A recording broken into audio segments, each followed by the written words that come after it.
Baik pemirsa Dharma TV, senang sekali saya Satna Dewi bisa menemani Anda kembali di acara Manage Your Mind. Dan tentunya 1 jam ke depan kita akan berbincang-bincang tentang sesuatu yang mungkin bagi Anda tentunya yang muda terutama belum memahami apa ini. Tapi juga bagi orang awam hal ini juga menjadi sebuah kajian keilmuan yang bisa diperoleh di diskusi dan bincang-bincang kita kali ini. Baik, kita akan membahas tentang apa itu kejawen. Kita sering dengar tuh kejawen, tapi apa tuh kejawen? Dan arti dan macam alirannya, karena begitu banyak aliran kejawen. Benarkah itu? Kita diskusi dulu sama ahlinya. Beliau adalah Bapak Sutrimo Rekso Budoyo. Mohon maaf, Pak Sutrimo Rekso Budoyo. Apa kabar? Baik-baik Bu Sada. Iya, ini dari Yayasan Raket Prasojo. Raket Prasojo TV ini. Ada TV-nya nih ya? Ada channel di YouTube-nya. Oke, apa itu Pak Raket Prasojo itu? Raket Prasojo ini adalah sebuah lembaga pengkajian, pelestarian dan pengembangan budaya Nusantara. Oh, sejak tahun berapa ini mengkaji? Ini berdiri mulai tahun 95. Sejak 95. Ya. Kenapa Pak kok didirikan yayasan ini? Pada tahun 95 ini masih OTB, organisasi tanpa bentuk. Karena misalnya setelah itu untuk legalitasnya pertama kita urus itu tahun 99 dalam bentuk yayasan. Ini berarti kan ada satu tujuan ya, di antara pendiri-pendirinya ini ya? Ya, tujuan kita adalah mencerdaskan bangsa ini karena disadari atau tidak, ya bangsa ini sedang terjajah secara psikis. Kita terjajah secara psikis sudah kurang lebih 500 tahun. Kita mengalami keterpurukan, kita mengalami masa kegelapan. Nah ini harus kita cerahkan. Nah karena kita terjajah secara psikis, nah tentunya kita butuh pencerahan, kita butuh injection psikologi. Sementara budaya Jawa itu sangat hiekologis. Ya. Kalau kita baca sejarah Eropa ini mengalami masa kegelapan itu 800 tahun. Mereka mabuk agama. Setelah itu terjadi ada revolusi Renaissance, revolusi gereja, revolusi industri, revolusi Prancis. Mereka tercerahkan. Nah setelah mereka tercerahkan, mereka mampu membuat peradaban, bahkan menguasai dunia. Nah bangsa ini memang setelah abad ke-14-15 bangsa kita kan terpuruk. Eropa bangkit. Nah, ibaratnya itu matahari terbit dari barat itu. Iya benar-benar. Karena timur tenggelam. Betul. Kita tenggelam waktu itu. Suatu siklus sebenarnya. Ya, ini siklus alami. Jadi, alam ya. Bangsa kita pernah mengalami kejayaan itu 1200 tahun. Di tahun? Pada masa Mataram Medang Kamulan kita pernah mengalami kejayaan. Bahkan kita menguasai 2/3 dunia. Di sana banyak literasi-literasi yang menyebutkan itu. Jadi bahkan abad ke-7 ya bangsa kita sudah di relief Borobudur itu di situ ada relief tentang kapal jung, kapal besar dengan layar tiang pancang yang dibuat miring. Ini kan teknologi. Sementara abad ke-7, mohon maaf, abad 6 dan 7 itu Eropa masa kegelapan. Mereka baru kenal sampan dan dayung. Kita udah mengalami masa kejayaan dengan kapal jung berlayar miring. Ini kan pemikiran hiekologis. Kenapa kok tiang pancangnya tidak dibuat tegak, tapi dibuat miring? Kita sudah mengenal peradaban yang begitu tinggi gitu loh. Ketika bangsa lain masih sibuk dengan sampan dan dayung, masih sibuk dengan sesuatu yang sangat sederhana, bangsa kita sudah mengenal teknologi tinggi. Borobudur itu dibangun dengan konsep arsitektur keseimbangan angin. Sehingga ketika Gunung Merapi meletus, ini Borobudur tidak hancur, hanya tertutupi abu vulkanik. Karena ini arsitektur konstruksi keseimbangan angin. Luar biasa itu. Ya. Nah, ketika bangsa kita tenggelam, ya, pada abad ke-12-13, Majapahit ini masa pemerintahan kita kan 200 tahun. Ini dalam bukunya Profesor Muhammad Yamin, ini Majapahit ini menguasai 1/3 dunia. Nah, setelah itu kita terpuruk. Kita menjadi kerajaan-kerajaan kecil yang berbackground agama. Kita terpuruk. Nah, ketika kita sebagai bangsa timur, bangsa matahari ini terpuruk, Eropa muncul. Setelah adanya revolusi Renaissance, revolusi gereja tadi, dulunya Eropa gelap gulita, mereka mabuk dogma. Karena ketika bangsa itu mabuk dogma, nalarnya lemah. Nah, kalau kita ingin maju, ya dogma harus kita, jangan kita sampai mabuk dogma gitu loh. Jadi, nah ketika tadi bicara tentang kejawen ya, tadi apa itu?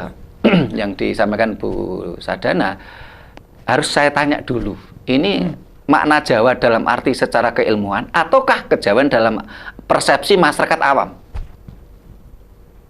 Asal kata dan definisi kejawen, berarti ya singkat aja kalau awam gimana kok gitu loh. Kalau kita bicara secara keilmuan, kata kejawen dari kata kejawaan.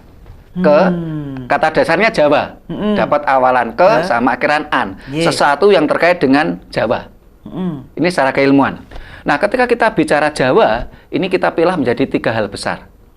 Yang satu adalah spirit of Java, jiwa Jawa, jiwa yang tidak pernah mati. Karena Jawa sesuatu yang tidak pernah mati, spirit of Java. Yang kedua, ini adalah Javanese culture, budaya Jawa. Javanese culture itu dipilah menjadi 5 hal. Yang pertama adalah ini siklus manusia hidup. Jadi yang pertama adat dan tradisi. Bagaimana bayi lahir, dia melakukan kebiasaan, ya, adat dan tradisi. Ketika sang anak manusia remaja, dia mengenal sesuatu yang dilakukan itu menjadi sebuah kebiasaan, itu adalah tradisi. Setelah adat dan tradisi, yang kedua adalah orang Jawa itu kan ada tradisi, lajeng ada bahasa dan mohon maaf, yang pertama bahasa dan sastra dulu. Oh, bahasa dan sastra dulu yang ya, pertama. Yang awalnya ya. Jadi ibaratnya seperti ini, anak-anak bayi ya. Anak bayi itu kan ketika lahir dia kan menangis oe-oe ya, lapar ya, nangis mau berak, mau kencing ya, nangis ya. Ini kan bahasa. Nah, ketika sang anak manusia tadi menjadi remaja, dia memahami bahasa yang indah, itulah sastra. Terus akhirnya lahir seni itu ya, Mijil yang lagu-lagu itu ya, urutan ini itu ya. Yang pertama bahasa dan sastra, yang kedua adalah adat dan tradisi. Sang anak manusia tadi melakukan kehidupan sehari-hari, ini menjadi adat. Nah, adat tadi ketika disepakati sebuah komunitas, ini namanya tradisi. Ya, adat. Yang kedua adalah adat dan tradisi. Yang ketiga adalah seni. Ketika anak manusia tadi menjadi remaja, tahu mana indah, mana yang baik ya, di dalam budaya itu tidak ada konsep salah benar. Tidak ada konsep salah benar, hak dan batil, tidak. Tetapi dalam budaya itu mengenalnya adalah pantas atau tidak pantas, elok atau tidak elok, indah atau tidak indah. Di seni ini, ya, ini ngomong seni ya? Dalam ajaran Jawa juga sama. Kalau di pener lantrep itu apa artinya? Pener lantrep? Ada sesuatu bener lan pener. Nah, kalau bener belum tentu pener. Ya, jadi ini adalah konsep Jawa ini. Jadi nggak mesti hitam putih gitu ya. Jadi ini kalau kita bicara tentang ilmu psikologi, psikologi Jawa itu jauh lebih matang, lebih dewasa. Jadi kalau umpamanya psikologi Barat ya, ini kan antagonis, protagonis. Benar. Ya, konsep Timur Tengah hak dan batil, salah dan benar. Konsep bangsa lain rata-rata begitu. Seolah-olah ada hitam putih gitu ya. Nah, kalau di dalam Jawa, Jawa tidak. Jawa itu mengenalnya konsepnya adalah pantas dan tidak pantas. Bukan salah benar. Karena kalau bicara salah benar, berarti ya. Salah benar itu akan muncul keakuan, ego. Sesuatu yang tidak sama dengan saya salah. Nah, kalau kita pakai konsep pantas atau tidak pantas, tentunya orang yang tidak sama dengan kita akan kita barangkali itu tidak pantas untuk saya, tapi pantas untuk dia.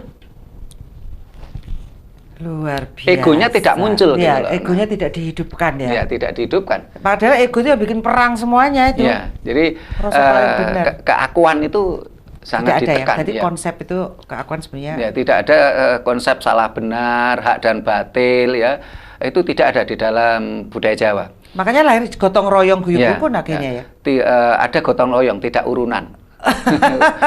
Jadi kalau Karena itu konsep tidak keakuan ya. Ya. Ayo dicanus. tidak ada konsep hak dan batil, tidak ada konsep umpamanya mohon maaf domba terkasih, domba tersesat, tidak ada di dalam budaya Jawa. Ya. Itu adalah seni. Pantas atau tidak pantas, elok atau tidak elok, bukan salah benar. Nah, setelah itu manusia tadi mulai sadar kalau hidup ini ada ancaman. Ancaman itu entah itu dari alam dengan berbentuk penyakit, ya, atau berbentuk penyakit ini kan, atau ancaman dari bencana, atau ancaman dari binatang buas, atau ancaman dari orang yang tidak suka pada kita. Sehingga setelah kita mengenal seni, kita mengenal namanya jagaraga. Bagaimana orang-orang Jawa itu menjaga dirinya, entah itu dari penyakit. Untuk menjaga dirinya orang Jawa dari penyakit, Jawa mengenal pengobatan namanya enzimatik. Apa itu? Enzimatik bahasa apa itu? Enzimatik ini sebenarnya ajaran Jawa kuno. Di dalam konsep Jawa, manusia, hewan, tumbuhan itu adalah ada zat hidup. Ya, orang Jawa bilang tadi sukma sejati tadi. Ada zat hidup. Enzimatik biomolekul, zat hidup. Nah, ketika manusia ini sakit, pasti ada zat hidup yang kurang atau berlebihan. Meski tidak seimbangan berarti. Tidak seimbang. Prinsipnya itu ya. Tidak seimbang. Sehingga ketika orang sakit di dalam konsep ajaran Jawa, ini kita harus mengambil enzim dari tumbuhan. Nah, kenapa kok kita mengambil enzim dari tumbuhan? Karena manusia ini kategori Homo sapien. Homo sapien itu adalah karena gigi kita, geraham kita ini yang rata. Manusia tidak punya taring, ya, sehingga dia mengambilnya dari tumbuhan. Nah, sehingga dulu, barangkali Bu Sadana masih ingat masa kecilnya sakit itu diceprot ke godong kates, ya, terus dicekoi. Ini kan enzim. Nah, saat ini di Eropa, pengobatan enzimatik itu pengobatan paling favorit. Karena mereka sudah sadar pengobatan konvensional pakai obat itu berbahaya untuk ginjal kita. Oke. Jangan diteruskan dulu, nanti kita teruskan ya. Baik, Bersama TV, menarik sekali perbincangan kita, dan tentunya jangan kemana-mana, kita akan ketemu setelah satu ini.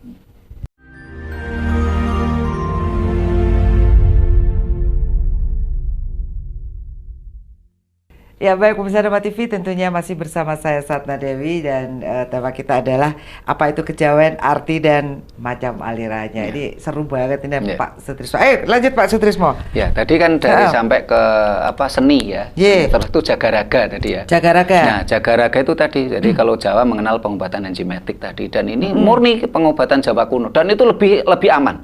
Tidak akan merusak ginjal kita. Sehingga saat ini kalau kita lihat di masyarakat kita, barangkali dari 10 orang di bangsa Indonesia bisa-bisa 1-2 orang kena penyakit ginjal saat ini.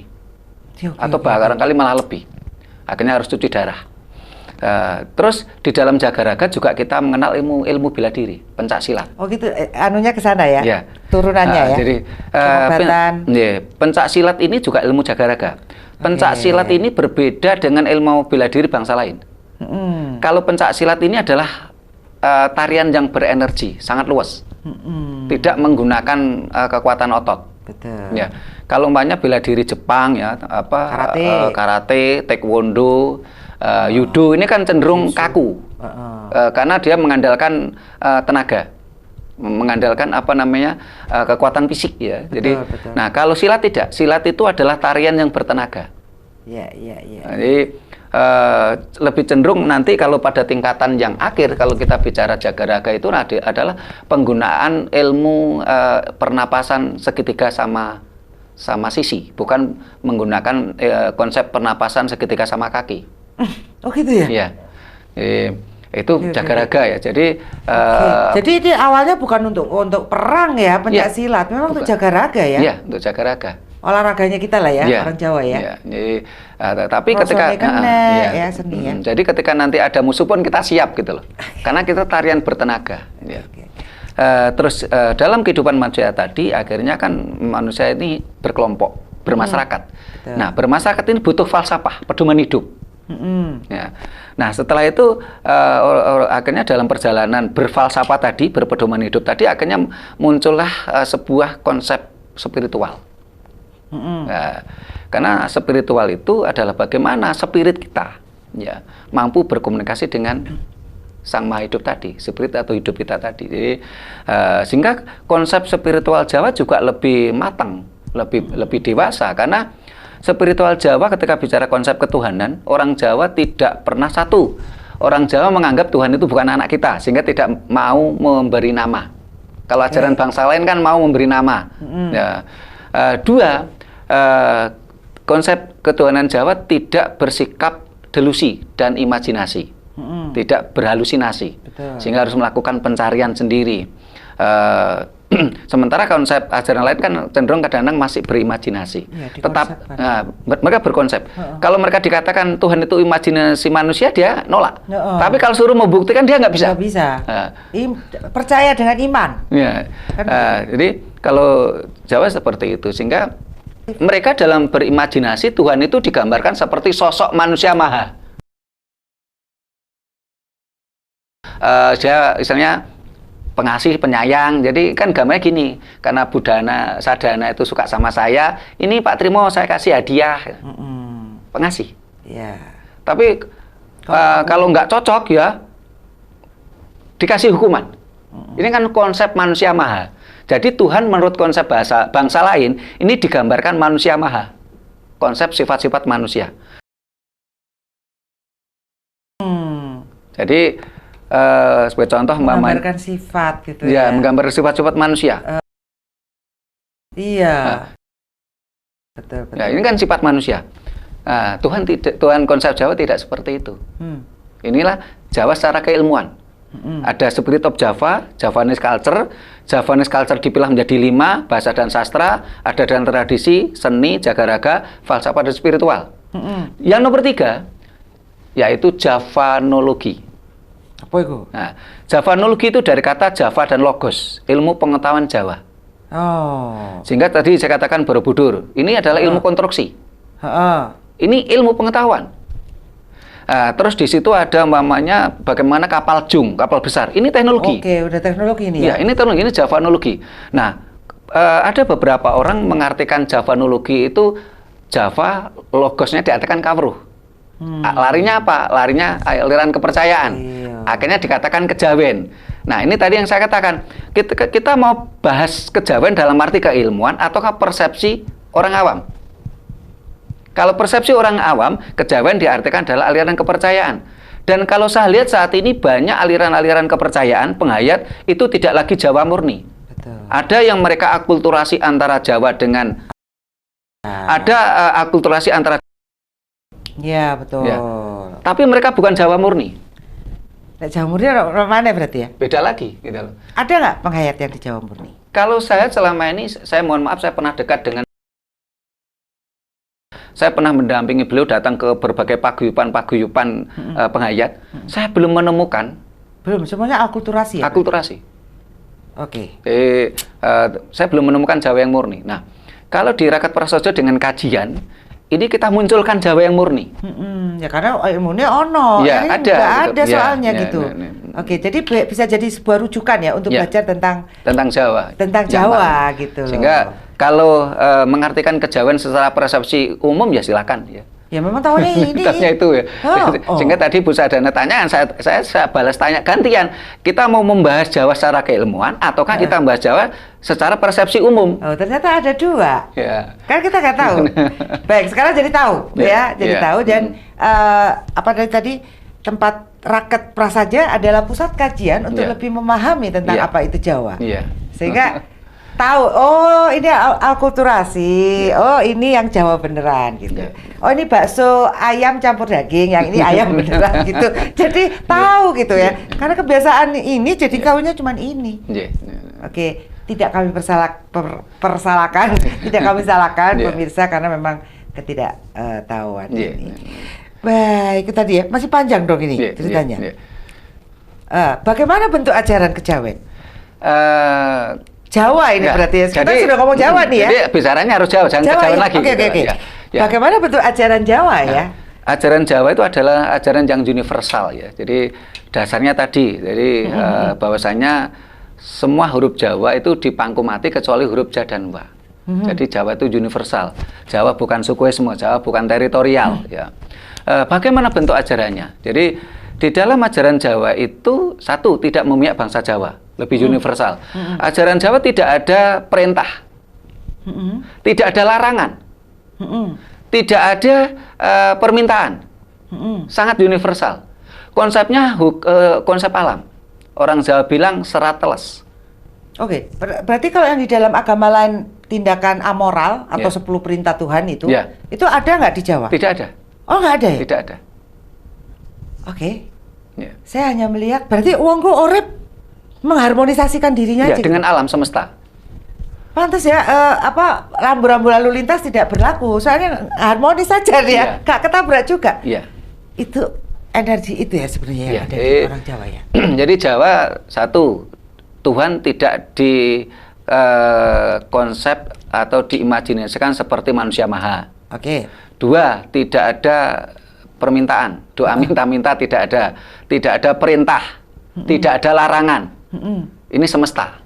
Mereka orang Jawa memakai pedoman serat teles. Serat teles itu adalah alam semesta. Karena manusia itu teles itu basah. Tumbuhan basah, hewan juga basah. Makanya ngaji kitab teles. Nah, kalau kitab tuh bahasa. Saya lebih kalau Jawa tidak kitab teles, tapi serat teles. Oh, serat ya? Serat teles.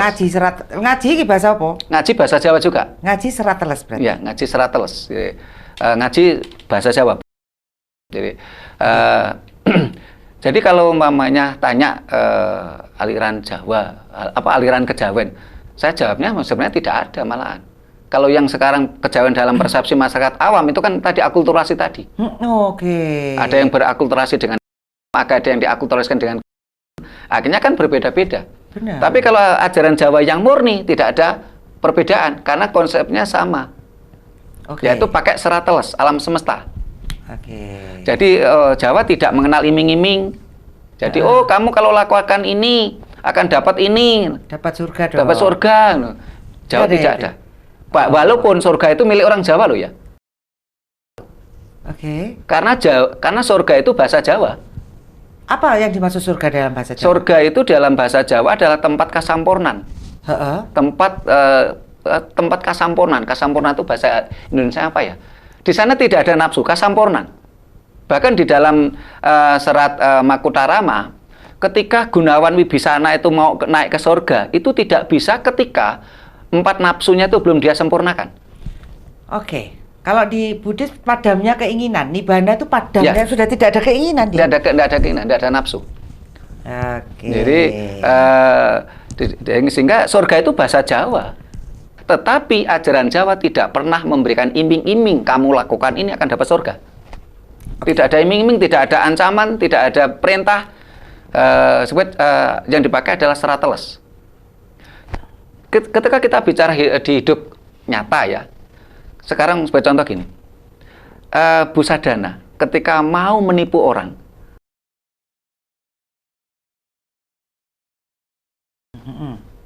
hei Dadang, jangan nipu orang, gitu. Nggak ada. Terus, maka jangan diteruskan dulu. Baik, pemirsa Dewa TV, saya penasaran ini jawabannya. Saya masih ada pertanyaan ini. Baik, jangan kemana-mana, kita lanjutkan setelah satu ini.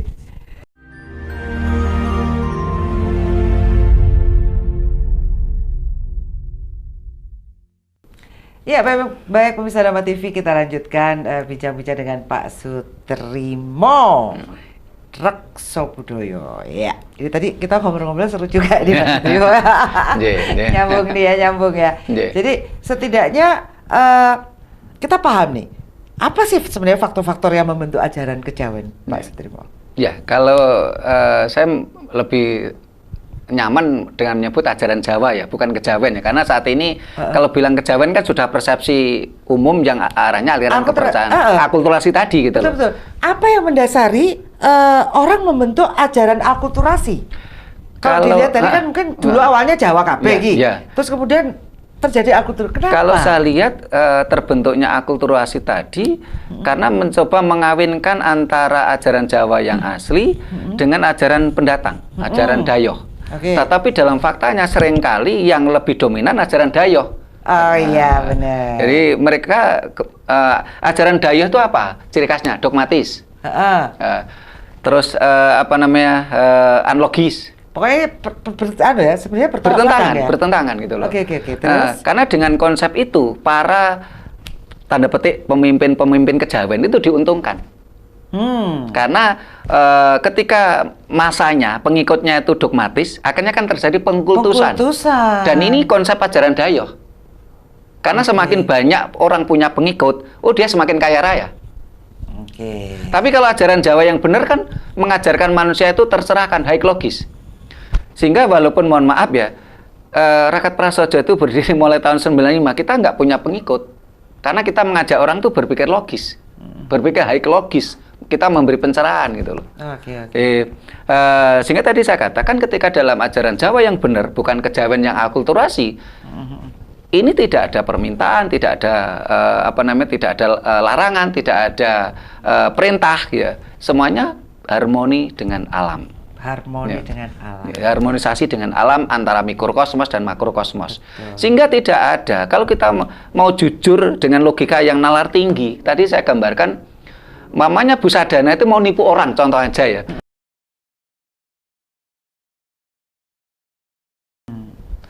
Dadang kamu jangan nyuri gitu loh. Ini operator kita, kameramen kita Mas Dadang, produser kita Mas Dadang.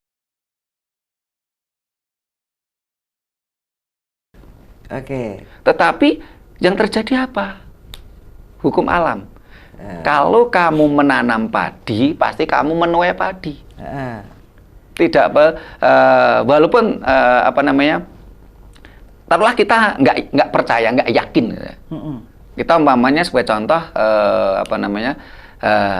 kita habis misalnya nggak sengaja ya, kita ini bawa biji jagung yang tua, kita lemparkan. Nggak sengaja kita lemparkan tempat yang lembab, tahu-tahu tetap tumbuh jagung.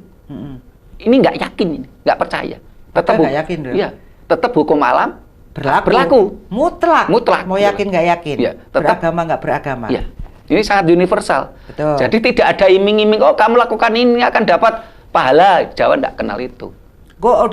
Udah itu nggak boleh pamrih. Padahal sebenarnya hukum alam ya pasti lek kowe nandur bakalan uwo. Jadi kalau munduh wae pakarti. Iku hukum. Sehingga kadang-kadang banyak orang yang bertanya kepada saya, kalau di dalam ajaran Jawa ini tidak ada perintah, tidak ada larangan, tidak ada iming-iming pahala, terus bagaimana orang-orang yang melakukan dosa itu nanti dapat hukuman, katanya begitu. Ya tetap hukum alam. Siapa menanam akan menuai. Dan ingat, hukum alam itu ada tanaman cetek, ya, tanaman dangkal, ada tanaman jeru. Kalau kita, sebagai contoh, Bu Sadana bantu saya, saya butuh bantuan, dibantu. Kalau itu tanaman dangkal, nanti Bu Sadana juga akan ditolong orang. Tetapi tidak menutup kemungkinan Bu Sadana itu tidak pernah nolong siapapun. Tahu-tahu kok Bu Sadana ditolong orang. Barangkali itu adalah tanaman leluhurnya Bu Sadana. Contohnya apa? Kalau tanaman padi kan tanaman cetek, ya, dangkal, paling 3 bulan setengah panen. Coba kalau kita makan nasi gulai, sayur gulai, atau kita makan rendang Padang gitu ya. Di situ kan ada kelapa. Tuh, kelapa itu yang kita makan sekarang, ini bukan tanaman orang sekarang. Ini hukum alam. Walaupun kita nggak percaya, tetap akan kita tidak bisa mengelak akan hukum alam.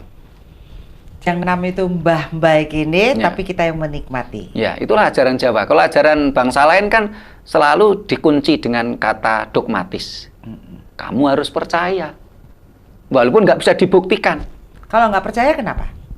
Kalau di dalam ajaran Jawa, walaupun nggak percaya nggak ada masalah. Karena hukum alam. Hukum alam pastilah ya. Pasti. Tadi saya gambarkan, saya nggak yakin kalau biji jagung yang saya lempar tadi itu akan tumbuh. Saya nggak yakin, saya lempar aja. Ya tetap akan tumbuh jagung. Dan suatu saat akan tetap muncul buah jagung. Baik, siap. Itulah contoh yang paling buat saya paling logis. Ya, jadi tidak dituntut untuk percaya. Karena ajaran Jawa tidak dogmatis. Sementara kalau ajaran-ajaran kejawen yang tanda petik tadi ya, akulturasi tadi rata-rata sudah dogmatis dan terjadi pengkultusan. Oke. Mungkin sebenarnya para penyebar atau guru-guru agung dulu tidak mau dikultuskan, dia hanya menyebarkan sesuatu yang baik, kebenaran. Tapi kemudian dipolitisir oleh yang lainnya untuk kepentingan pengkultusan juga. Ya. Ya, ada juga tokoh itu memang sejak awal sudah merintis pengkultusan dogmatis ya. Ada juga yang mereka itu sebenarnya tidak mau dikultuskan. Betul. Tetapi kebanyakan mereka sudah menciptakan ajaran-ajaran pengkultusan. Sehingga akhirnya mereka dikultuskan oleh murid-muridnya. Tapi biasanya kan yang menuliskan ajaran itu kan biasanya sudah bertahun-tahun akan datang gitu, orangnya udah nggak ada gitu. Akhirnya ada unsur-unsur yang sudut pandang mereka, tafsiran mereka gitu. Tetapi kalau kita mau mencari ajaran Tuhan yang original dan subjektif, ini adalah alam semesta.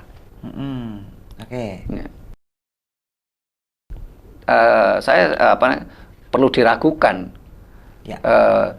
Kita lihat sejarahnya, rata-rata penulisannya setelah sekian ratus tahun sang penuntun itu meninggal. Ini secara bicara kronologi masa sejarah.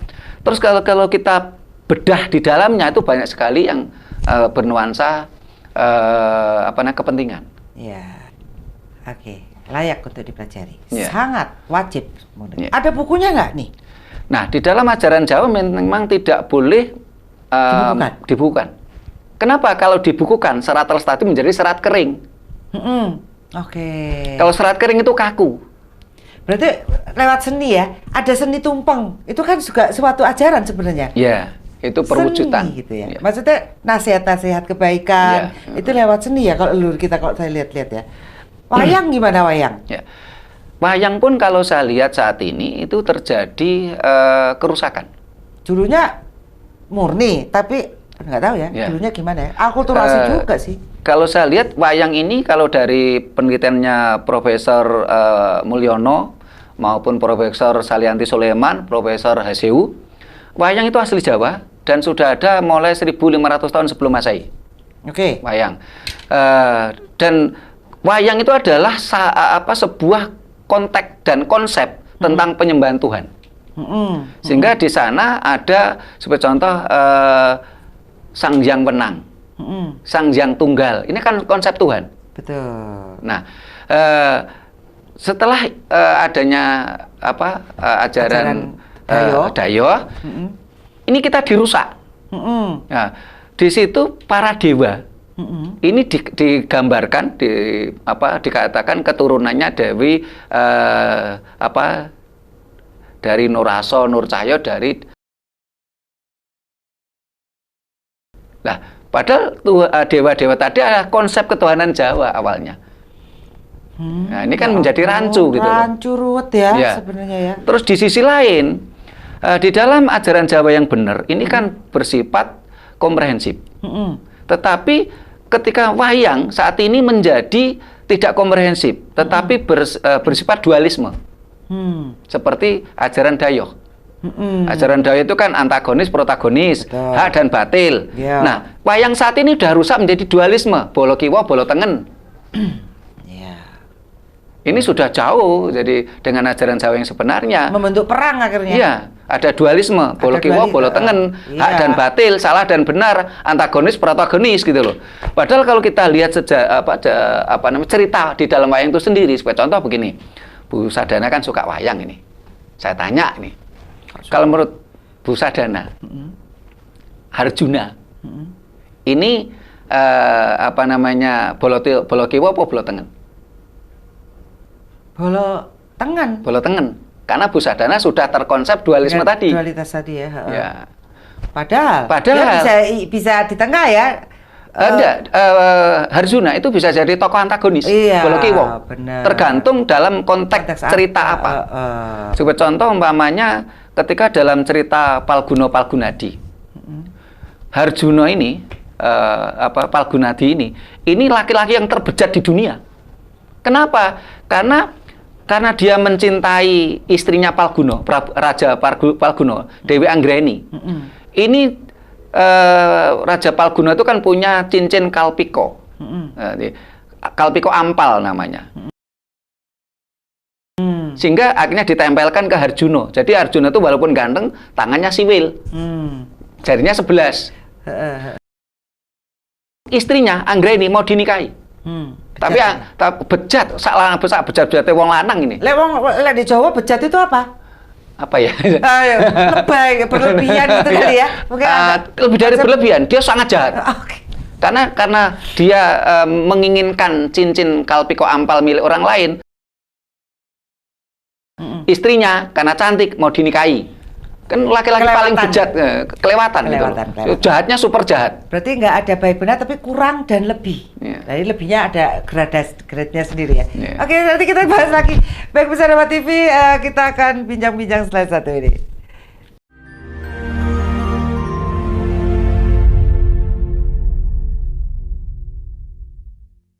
Baik, Pemirsa Dharma TV, waktu kita tinggal sedikit, tapi masih banyak sekali pertanyaan-pertanyaan yang saya juga kepo gitu kalau bahasa sekarang ya. Nah, kita lanjutkan dulu. Ini sebenarnya faktor-faktor yang membentuk ajaran Jawa. Ya. Kalau yang membentuk ajaran Jawa tadi kan sudah saya sampaikan bahwasanya ketika manusia itu cara nalarnya itu berkembang, dia kan akhirnya kan membentuk berkelompok. Itu tadi ya. Ya, akhirnya berfalsafah, pandangan hidup. Nah, pandangan hidup itu akhirnya kan ini kan menjadi sebuah ajaran Jawa, pandangan hidup. Itu ya. Istilahnya ways of life. Iya. Berarti diambil dari praktek dong, dari prakteknya baru dibikin satu ajaran gitu ya. Istilahnya mereka melakukan dengan harmonisasi semesta ya, makrokosmos, mikrokosmos ya, sehingga itu tadi ajaran Jawa itu ajaran yang universal, tidak pernah dibukukan karena budaya itu dinamis. Seringkali sesuatu yang bijaksana pada tahun ini belum tentu masih dianggap bijaksana 50 tahun ke depan. Apalagi ribuan tahun. Jadi sifatnya dinamis, nggak dikunci di situ ya dia ya. Baik. Terus misinya ajaran Jawa ini apa? Ajaran Jawa itu kalau saya kaji, misinya adalah bagaimana membuat manusia itu sampurnaning pati lan sampurnaning urip lan pati. Mencapai kesempurnaan itu ya. Kesempurnaan tadi. Ada contohnya mungkin? Satu manusia saja. Satu manusia saja. Saya menjadi teringat ya ini saya kemarin barusan dapat tamu ini dari Jawa Tengah. Beliaunya ini dulunya ya agama fanatik ya, bahkan sudah berupaya beribadah dengan agama itu sampai ke luar negeri lah. Ternyata menurut beliaunya ini walaupun dia sudah sampai beribadah ke luar negeri itu tidak menemukan apa yang dia cari. Tentang bagaimana hidup yang baik, yang sempurna maupun yang mati sempurna. Nah, kebetulan beliaunya ini ketika buka YouTube lihat channel kita, terus telepon ke saya. Telepon saya, Pak Sutrimo, saya ingin belajar sih bagaimana tentang kasampurnaan urip lan pati. Karena saya tidak menemukan itu di dalam agama yang saya anut sekarang. Waktu terus saya jawab, Pak, kalau bicara ini tidak bisa lewat telepon. Bapak harus ketemu saya. Dan harus Bapak ingat, dari Grobogan ke Malang itu jauh. Butuh biaya besar. Bapak harus pertimbangan lagi, saya ini belum pernah mati. Jadi saya hanya bisa nularke, menceritakan konsep yang saya pelajari. Silahkan lakukan sendiri, silahkan berproses. Nah, ketika saya bilang itu, beliaunya malah semakin penasaran. Karena menurut beliau, Pak Sutrimo ini jujur, bilang belum pernah mati. Bicara konsep, silahkan dilakukan sendiri. Kok berbeda ya dengan mereka-mereka itu, kalau bicara pasca kematian seolah-olah pernah mati. Tapi paling-paling ujung-ujungnya cuman menurut dalil. Bukan karena suatu proses gitu. Karena dia sangat antusias, akhirnya dia datang nginap di tempat kami 2 hari. Kita bercerita panjang lebar gitu ya. Nah, akhirnya saya pikir saya hanya menceritakan konsep yang saya pelajari. Saya tidak berpikir apakah ini memuaskan si penanya atau tidak, saya nggak berpikir. Toh saya bukan alat pemuas dia kok. Iya, benar-benar. Menyampaikan saja ya. Menyampaikan saja gitu loh. Tapi ternyata beliau merasa puas dengan jawaban-jawaban saya. Iya. Padahal saya katakan, Pak, ini baru konsep loh ya. Saya belum pernah mati loh, Pak. Tapi berproses di dalam diri Ya. dengan pengetahuan-pengetahuannya dia berarti ya? Ya, dia berproses seperti itu. Sehingga bagaimana di dalam kita ini hidup sempurna, mati sempurna. Karena hidup sempurna itu tentunya salah satu contoh umpamanya kita tahu siapa sebelum kita dan siapa sesudah kita. Oke, apa Jadi itu? sebelum dan sesudahnya kita harus tahu. Terus kita juga matinya umpamanya mati sempurna. Mati itu ada 3, mati sempurna, mati dipaksa dan mati terpaksa. Oke, ini perlu dikupas sedikit-sedikit ini. Yang tadi tuh, yang siapa sebelum kita? Ya. Itu maksudnya apa nih? Jadi Bukan reinkarnasi ya, bukan tumimbal lahir. bukan. Nggak ada konsep tumimbal lahir. Reinkarnasi bukan konsep Jawa. Konsep Nggak, Jawa itu manitis. Oh, manitis ya? Iya. Oke. Dan itu berbeda konsepnya. Dan kita juga di dalam konsep Jawa juga tidak diajarkan kita ini menjadi penghuni kuburan. Jadi orang Jawa tidak mengenal demite kuburan. Oke. Ya, di dalam ajaran Jawa itu tetap hukum alam tadi. Sebelum kita itu siapa maksudnya? Sebelum kita ini tentunya kita harus tahu siapa bapak ibu kita. Oh, runutan itu ya? Ya. Keleluhur berarti? Iya, keleluhur. Karena kita hidup di dunia ini karena orang tua kita. Orang tua kita ada di dunia karena mbah kita. Mbah kita ada karena mbah buyut kita. Mbah canggah kita. Oke. Mbah canggah udah-udah gantung siwur dan sebagainya. Iya, iya. Sampai 18 terah tumerah Betul. gitu. Jadi kita harus tahu itu. Kita mohon maaf, kita ada di dunia ini bukan karena leluhurnya bangsa lain. Ya.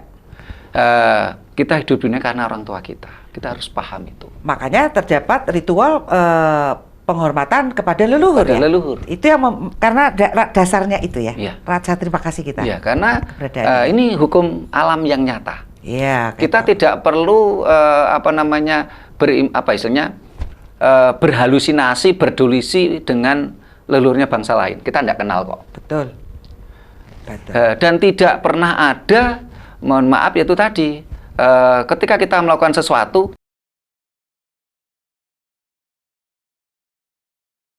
dan tidak pernah ada bayi lahir. Oke. Bayi lahir disertai dengan nalar, itu pemberian Tuhan. Gunakan nalar kita. Tetaplah kritis ya. Ya. Jangan menerima begitu saja. Ya, jadi kalau di dalam ajaran Jawa sangat baik logis, jadi tidak anti kritik, Betul. tidak dogmatis, tidak unlogis, tidak ada pengkultusan. Ayo kita belajar. Yes. Sehingga ketika ada orang tanya, saya nggak mau lewat telepon, temui saya. Ayo kita diskusi. Karena pemahaman orang lain dengan pemahaman saya bisa beda. Dan itu bukan salah benar. Ya. Karena Jawa tidak mengenal salah benar. Oke. Ya. Apa itu namanya ya? Berbeda di Rua Bineda. apa itu Rua Bineda? Rua Bineda itu sesuatu yang berbeda dengan kita belum tentu salah. Karena alamnya itu memang bineka. Oke. Berbeda tingkat pemahaman Ya. mungkin segitu aja Ya. ya. Perbedaan Ya. di tingkat pemahaman ya udah bisa diterima itu. Ya. Itu aja ya, bukan Ya. benar salah ya. Iya, bukan benar salah. Oke. Jadi nggak ada kitab sucinya nih. Tidak ada. Alam semesta ini. Salam semesta. Kita benar-benar belajar di Ya. situ. Alam semesta kita adalah bagian dari alam. Ya, Manusia-manusia, ya. binatang Ya, kita semua adalah bagian alam semesta. belajar dari situ. Ya. Makanya ada ilmu titen Ilmu titen, ya. itu ya sebenarnya itu ya. Ya, dari alam semesta. Ilmu titen itu kalau kita bicara akademisnya kan itu penelitian tuh. Jadi kita selalu meneliti loh ya leluhur kita ini ya. Selalu high logis. Luar biasa. Ya. Oke. Tidak boleh dogmatis. Ya, bagaimana tata cara ibadah dalam ajaran Jawa? Ya. Kalau tata cara orang Jawa ya beribadah ya tentunya itu tadi konsepnya. Bagaimana sukma sejati kita, daya hidup kita harus mampu berkomunikasi dengan Sang Maha Hidup. Piye iku carane? Ya. Caranya bagaimana? Tentunya kita harus mengistirahatkan nalar kita. Kita harus tahu dulu dalam menghadapi dan berperilaku berkegiatan sehari-hari. Manusia itu yang pertama yang dipakai adalah nalarnya.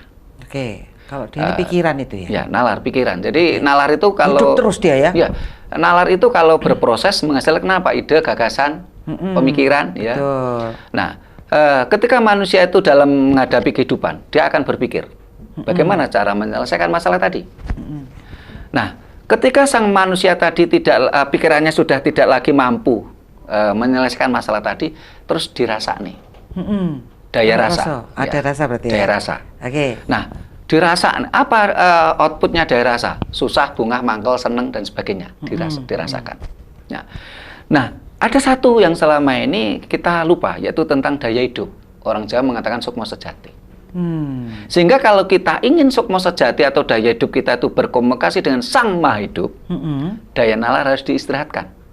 Bukan dikosongkan loh ya. Iya. Tapi disuwungke. Suwung itu istirahat, bukan kosong. Oh iya. Kosong dan suwung itu beda. Beda ya. Daya nalar diistirahatkan, disuwungke, terus daya rasa juga disuwungke supaya daya hidup kita muncul. Oke. Nah, di situ tentunya ada banyak cara. Satu, mulai puasa. Puasa Jawa tadi kan menyeimbangkan. Sekarang mohon maaf ya, taruhlah kita menahan lapar dan haus selama sekian tahun, jangan sekian bulan, sekian tahun. Tapi ketika kita pada waktu kita tidak lagi menahan, kita banyak makan yang berbau nitrogen, kita tidak akan mampu mengendalikan nafsu kita, nafsu nitrogen kita. Nah, ya kita kendalikan, bukan kita menahan. Oke, dikendalikan ya. Dikendalikan. Atau di manage juga ya. Di manage, di manage ya. Jadi dengan puasa tadi, terus juga leluhur kita mengenal adanya aromaterapi. Dupa antara lain. Ya. Nah, aromaterapi bisa dupa, bisa bunga ya. Bisa minyak wangi. Minyak wangi itu kan sulingan, hasil suling. Nah, di dalam saat ini banyak masyarakat kita ini tidak paham cara bakar dupa. Pokoknya mereka bakar. Mereka tidak pernah belajar bagaimana bahan dupa. Bagaimana aroma dupa. Gimana belajar wong musyrik? Ini kan yang agamis. Yang tidak agamis pun sama. Tidak belajar. Berarti nggak jadi dutanya ini ya? Ya, dia hanya bakar Jawa. dupa. Harusnya gimana? Dia harus belajar. Dupa itu bahannya apa? Kimia atau herbal? Kalau herbal. Terus aromanya bagaimana? Aromanya wangi atau harum? Dupa tadi indata atau antidata? Apa itu? Kalau indata, kita bisa mendatangkan energi. Indata. Tapi juga ada antidata. Yang menolak. Ya, membersihkan gitu, menolak. Menolak. Ya, gitu ya. Nah, ini banyak orang-orang yang penggiat-penggiat budaya Jawa pun nggak paham kok itu. Wah, ini bahasanya sendiri nih, panjang, waktunya udah habis loh Pak Sutrismo. Oke, ini akan jadi bahasan tersendiri karena ini sebuah keilmuan yang memang harus dan high logis gitu loh. High logis harus dicermati sebagai bekal kita calon-calon duta budaya ini. Soalnya kalau nggak gitu kita nggak ngerti keliru mana urusannya ya. Keliru lagi Pak Sutrismo. Baik. Oke, ini contoh aliran kejawen nggak usah lah ya. Nggak usah karena itu udah akulturasi itu. Ya itu akulturasi banyak sekali. Bahkan lebih banyak dari agama yang ada di Indonesia. Mana saya baca yang tercatat aliran kepercayaan di Indonesia ini mencapai 300 lebih. Luar biasa. Makanya baik. Mungkin ada pesan-pesan nih Pak Sutrismo di akhir kita ini pembicaraan kita nih tentang. Ya, pesan saya kepada generasi muda, belajarlah Jawa yang benar, yang high logis, bukan dogmatis, juga bukan pengkultusan. Gunakan nalar Anda karena Anda lahir dengan nalar. Oke, tetap kritis berarti tetap ya harus kritis, ya. Ya, oke. Terima kasih. Sama-sama. Semoga perjalanan yang ke depan ini kita bisa memberikan suatu pencerahan tadi katanya untuk yang lain. Ya. Mudah-mudahan. Ya. Kita bisa seperti Eropa. Ya. Kita lewati masa kegelapan ini. Ya, saya rasa sih sudah saatnya di zaman harus sudah 500 tahun. Iya. Kok sampai iso ngerti 500 tahun ini kita nanti bahas lagi nih. Kok kalender ini bisa dengan detail ya, dengan teliti ya, Pak Sutrismo. Baik pemirsa Dhamma TV, sungguh luar biasa pada hari ini kita berkesempatan untuk berbincang-bincang dengan narasumber yang memahami, mendalami tentang apa itu Jawa. Saya banyak belajar di sini, saya begitu bodohnya di sini karena saya hanya satu, ingin belajar. Sama-sama belajar. Ingin belajar, itu saja. Harus ada semangat itu ya Pak Sutrismo ya. Juga belajar. Baik, saya Satna Dewi beserta kru Dhamma TV mengucapkan banyak terima kasih dan mohon maaf jika ada kekeliruan. Salam akhir saya, Rahayu.